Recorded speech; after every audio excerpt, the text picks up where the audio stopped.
Listen, if we're gonna figure out this whole Spotify problem and the future of streaming, we're gonna need a bigger boat. And that bigger boat is Marshall McLuhan. McLuhan was a philosopher of media who basically predicted the internet and social media and all of the psychological chaos that would come as a result decades before any of it existed.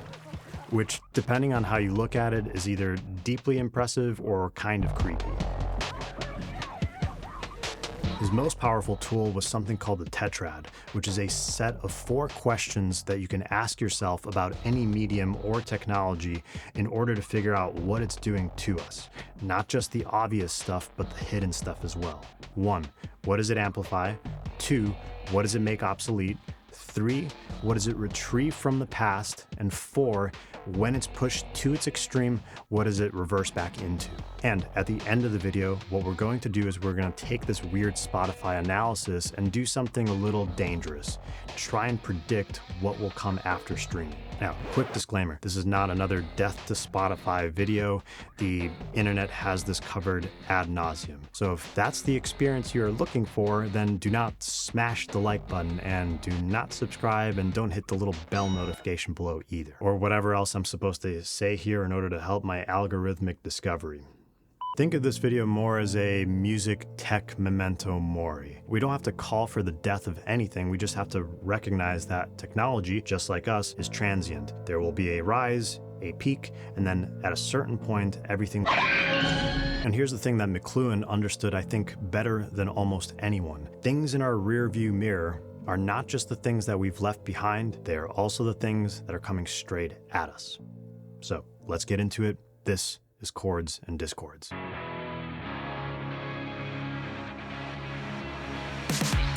into the peak experience. Object again. We are in a period of fantastic change. Feel the musical. Feels of vibration of the music. Enables those who have lost their vocal cords to speak. I hear you now. Yes, loud and clear. Before we apply McLuhan's Tetrad to Spotify, let's make sure that we actually understand how it works. And to do that, let's apply it to something that musicians are famously and pathologically bad at discussing. Let's talk about money. Sounds wonderful. Money amplifies the speed and the volume of transactions. Simple enough. And it does so by making barter obsolete, which means I don't have to wait for Jeff Bezos to personally want one of my Chords and Discords, shirts and stickers. Link in the description below. in order for me to buy a book off Amazon. Here's where McLuhan gets a little bit weird. What money retrieves from the past is this idea of conspicuous consumption, which means that I can grab anything that I want with money and I don't even have to need it or want it. I can just spend purely for luxury or to display economic power like a king or a queen would. And when money gets pushed to its extreme, it reverses into credit. Literally non-money, the opposite of itself. And then things like excessive credit card debt and student loans and out-of-control consumerism, What kind of recipe is that? bring about the feeling of nostalgia for the opposite of that. So that's where you get things like frugal living and thrifting and being into the minimalist lifestyle, which it's worth noting that you can't exactly be into the minimalist lifestyle if you just don't have shit to begin with. And everything in my house is really minimal. I find that there's so much chaos out in the world that when I come home, I want it to be just really quiet. I put out my 3 faves, my Lamborghini Urus. So that is the Tetrad in action. Even something as mundane as money starts to reveal its hidden effects. So you can try this with something as simple as a light bulb or a car, all the way up to a large language model or an algorithm, and see what you get. And once you see it, it's kind of hard to unsee it. So let's point this thing right at Spotify. What does Spotify amplify? Spotify amplifies music access. It's right there in their tagline, it's music for everyone. And what this means beyond just affordability is the sheer volume and velocity of music listening. Back in the good old days, accessing new music meant getting into your car, driving across town, finding parking, walking through the aisles of the record store, and then hoping that the album that you wanted was actually in stock, not to mention that you had to do all of this within business hours and not on holidays. And God forbid that you spent $15 on an album that turned out to suck. Look, won't you take the record? I've already got it. But please, I bought it for you, Betsy. It's no good, too. Let's go. Can I call you? And let's compare the access of streaming to the 1,000 songs in your pocket of the iPod in the 2000s, or even the largest record stores in the world today, like Amoeba Music in Los Angeles, which stocks 500,000 records or CDs at any point. Those sound enormous until you compare it to Spotify's 100 million songs, 7 million podcasts, and 350,000 audiobooks. Like an open sewer, you know? It's full of filth and scum. And sometimes I can hardly take it. Whatever ever becomes the president should just really clean it up. You know what I mean? And this level of access is only possible because Spotify has transformed music from a product that you own into a service that you rent, which, if you think about it, tracks perfectly with how an entire generation now relates to housing. If you choose to rent, you get access to a lot more places to live than if you were to buy a house, which maybe choose is not the right word here if you consider that the median home price in America is currently 6 times the median national income. In-depth coverage now on the growing financial crisis. Yesterday, the House rejected the $700 billion bailout plan, sending... We're just getting this in. The American dream has turned into more of an American scream. And that also sounds like a good song title. This American scream. More on just exactly who he is. We just saw him there, Michelle. Yep. So if Spotify amplifies music access, then there's going to be a direct and opposite flip side to that coin. And it might not be the most comfortable thing to admit. Because what Spotify makes obsolete is music ownership. When music ownership becomes obsolete, here's a thing that I think is not talked about enough. With the death of ownership also comes the death of scarcity. And that's from 1881. Who knows what it's worth? How can something that old not be worth a lot? When I used to collect vinyl records, scarcity was half the thrill of it. So the white label promo is what you want. Radio station promo only is $2,500 and about $800 for that one. Hard to find the records. The only way you could have gotten this and this was to join a record club. There's a high demand for this and a small supply. Value goes up. There is no such thing as a limited edition stream. This isn't just a record shop. This isn't just a place where you come and lose your money. I have things you can't find anywhere else. I would also notice that whenever an artist would die, like David Bowie, let's say, the price of those records, whether they were used or new, would skyrocket overnight. But in the streaming era, that kind of mechanism no longer exists. A single stream of a David Bowie track is worth the exact same to the artist, to the listener, to everyone. Limited supply has been replaced by something a little bit weirder to look at, like some sort of machine that just keeps paying out without even needing to produce another product. Because when David Bowie died, his streaming numbers increased by 2,822% the next day. Now that's what you call a fucking return on investment. So it's no coincidence that Warner Music then paid Bowie's estate $250 million for his music catalog a few years later. The irony here is that even though music ownership has become obsolete with Spotify, major labels and massive private equity firms have been doing the exact opposite, and they've been buying up music catalogs left and right. It turns out that when music becomes a service that you rent, music is going to need some landlords. And there's that housing analogy again. I'm afraid of Americans. I'm afraid of the world. I'm afraid I can't help it. This system will obviously benefit the largest landlords of music, which are going to be legacy artists with big catalogs, major labels sitting on decades of intellectual property, and those big private equity firms that... Look, I know you're not following what I'm saying anyway, right? That's okay, that doesn't matter. The real question is this: was all this legal? Absolutely fucking not. But we were making more money than we knew what to do with. But what about a brand new artist that doesn't have any of that? Well, unless you win the viral lottery or are willing to commit seppuku for your art in order to get some of that post-death streaming surge, the options for increasing the value of your music are going to become more and more narrow. New artists just become algorithm chasers, trying to fit the new trend or the new playlist mood, and when that happens, slowly but surely, everything starts to sound the same, which is completely fine by Spotify. In fact, I think Spotify understands one of McLuhan's most powerful phrases, which is, the medium is the message. It doesn't matter who's playing, it just matters that something is playing, preferably in the background, on shuffle, and while you're doing something else entirely. You know nothing of my work. Which brings us directly into the next question of the Tetrad, and possibly the most underrated one. What does Spotify retrieve from the past? Let's start somewhere you might not expect. A diner. What Spotify retrieves from the past is this culture of background listening. At first glance, Spotify feels a lot like the jukebox got reincarnated into an app. The jukebox is proto-Spotify. It's the original mood machine that was sitting there in the corner of the diner, waiting for you to put your fee in exchange for access to its catalog and the ability to create a playlist of tracks. The jukebox made us into a singles culture. You didn't go into a diner to then just sit in reverent silence as a concept album was being played. You got there, you put a coin in, you selected a few tracks, and you set a mood for you and your friends. By the 1940s, jukeboxes were so dominant that the majority of records produced in America were made specifically for them.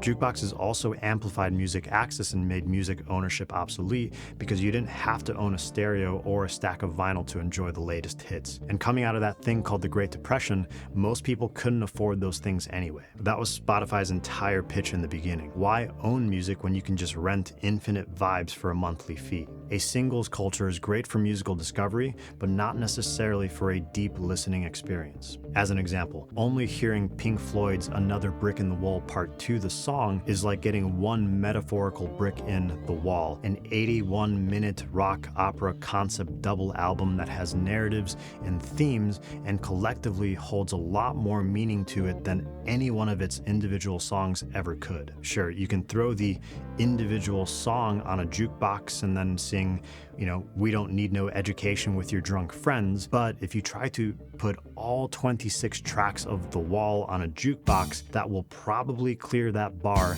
quicker than the political views of Roger Waters at a bar mitzvah.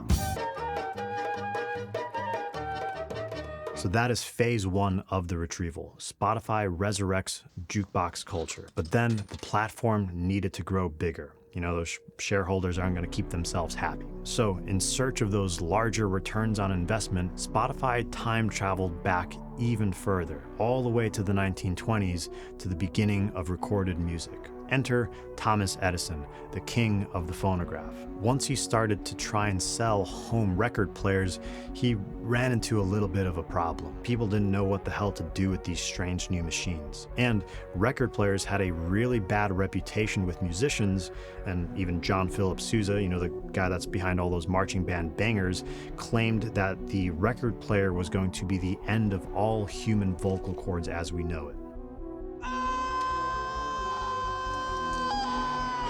So Edison had to pivot a little bit. He and his team produced a 31-page marketing pamphlet called Mood Music, a compilation of 112 Edison recreations according to what they will do for you. Here's a sample of a couple of their categories. To bring you peace of mind. For more energy. The mood for tender memory. Sound familiar? Well, a century later, Spotify has given us chill vibes and workout jams and lo-fi study beats. Different names, same fucking grift. Capitalism is a system that rewards those who can fulfill human desires most efficiently. If the desire is not there, you can simply manufacture it and then be the one to fulfill it.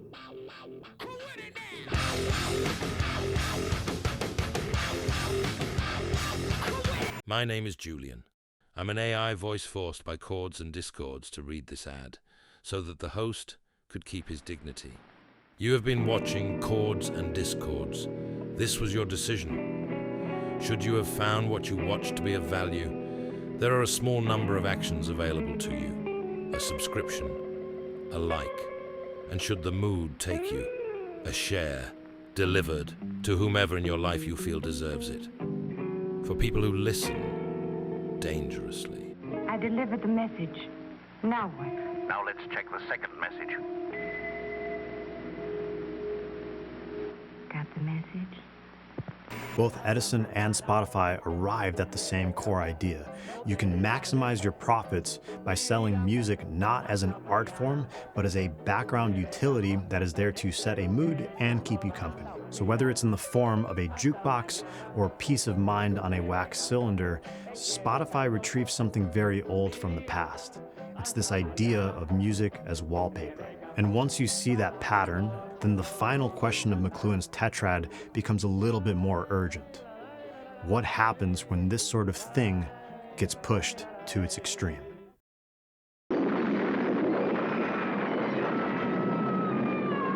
Blowing up is simpler than you think. But isn't Spotify saturated with 60,000 songs uploaded daily? Wrong. You just need to know these hacks.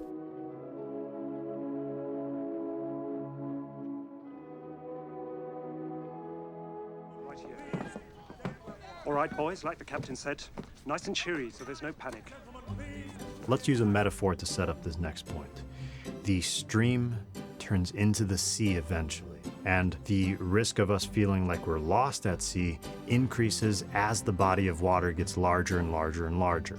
Now, this isn't quite the same as the option paralysis that we get from scrolling through Netflix for a half hour only to declare that there's nothing to watch. When music becomes a background utility, you don't necessarily have to make a choice to stop listening to it. You just slowly stop hearing it at all. And this creates the perfect opportunity for things like AI-generated music and ghost artist-written tracks to infiltrate your playlists. It's been well documented by the journalist Liz Pelly in her book Mood Machine that Spotify has been commissioning these types of artists and this type of cheap music in order to keep more of the streaming royalty pool for themselves instead of paying it out to real artists. Turns out that the wallpaper business is extremely profitable if you can also own the paint factory.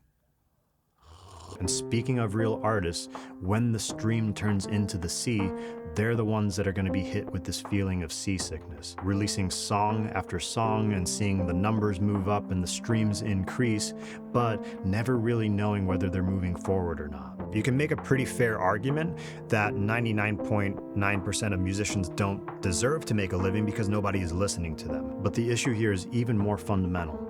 Even when someone is listening, the data overload that is coming about from the excesses of streaming make even impressive streaming numbers amount to mere drops in the ocean. Let's take a look at how the math actually works. And to do that, we're gonna have to talk about money again. I'm in your hands. Here's how it works. There's a finite pool of money each month, and each artist or whoever owns their music gets paid a percentage equal to their share of total streams. And it doesn't take too much math skill to understand that when the denominator grows, or the number on the bottom, everyone's slice of the pie shrinks proportionally. So when Taylor Swift drops a new album resulting in millions of new streams that month, everyone gets paid less. When Kanye West gets himself some more fake-ass streams, everyone gets paid less. And if you just innocently fall asleep to an AI-generated sleep vibes playlist, say it out loud with me. Everyone gets paid less. So the more popular Spotify becomes, or any streaming platform that uses the pro rata model, and the more streams there are in general, the less every stream is worth. And of course, that's before you even factor in all the behind-the-scenes inequality, like the private deals that major labels and distributors have made with Spotify in exchange for higher royalty rates than everyone else, and sometimes even guaranteed income regardless of actual revenue. But that to me is just a rigged game being played on top of a system that's breaking as it scales. Which begs the question, What the fuck is going on out here? If musicians and listeners are beginning to feel burnt out from music oversaturation, well, what happens next? McLuhan would tell us to start to look for the reversal, because when a medium gets pushed to its extreme, it flips and begins to have an opposite effect.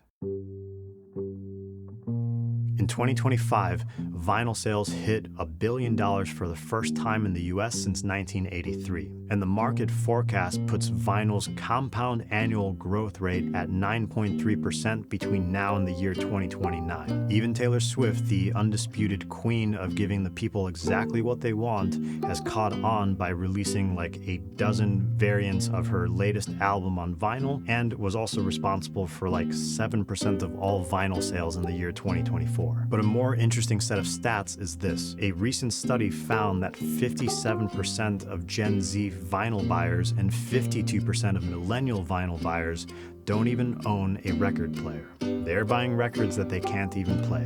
Which, if we do some quick math here, means that buying vinyl is about the music roughly as much as Taylor Swift is with Travis Kelce for his emotional and intellectual depth.